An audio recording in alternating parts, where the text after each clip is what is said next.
Isa sa pinakamatandang sinakulo sa bansa ang taunang pagtatanghal sa Malibay, Pasay City. Ang sinakulo roon, isang malaking produksyon na voluntaryong nilalahukan ng mga residente. Pero bukod sa mga costume at props, ipinakita ng mga lumahok ang taimtim nilang pananalig at pagpapasalamat sa Diyos. Ang may balita, hatid ni Mav Gonzales. Sa Malibay, Pasay City, hindi lang basta tradisyon ang sinakulo.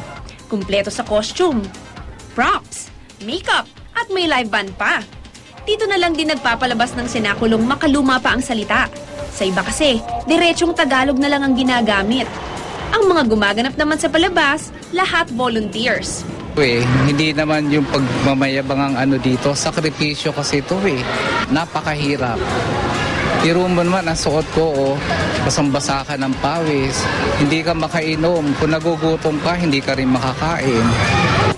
Pati ang direktor na si Tatay Francisco at ang tagapamahalang si Tatay Felix nagtatrabaho ng libre kahit senior citizens na sila.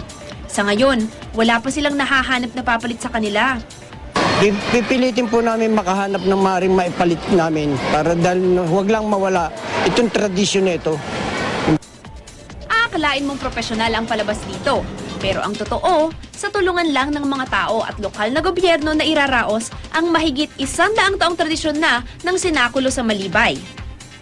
Tulong-tulong ang mga magkakapitbahay, lalo na dito sa Malibay. At saka marami talaga ang tumutulong siguro dahil ito ay for the Lord. Ang sinakulo dito sa Malibay talagang isang malaking produksyon. Sa katunayan, noong Pebrero pa daw sila nagsimulang mag-ensayo. At itong entabladong ito, sadyang pinagawa para lamang dito sa sinakulo. Sa mahigit 50 kasali sa palabas, karamihan ay namamanata o di kaya ay namana ang papel nila sa magulang. Ang akin pong ama, ang siyang unang gumaganap. Nung medyo may edad na po siya, unti-unti niya pong pinasa yung kanyang mga papel sa akin. Ito isang panata sa aking ina noong siya magkasakit. Sa kakasawing palad, namatay na din ang nanay nitong Enero. Ganun pa rin, itinuloy ko pa rin ang aking panata. First time ko lang, kaya ako sumali kasi para sa experience na yun po. Tsaka gusto ko rin manatili yung pananampalataya ko sa kanya. Tatakbo ang umano'y isa sa pinakamatandang sinakulo sa bansa sa Malibay Plaza hanggang Sabado. Payo ng mga namamanata.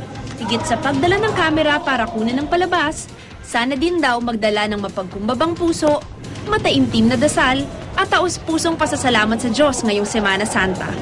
Mav Gonzales, GMA News.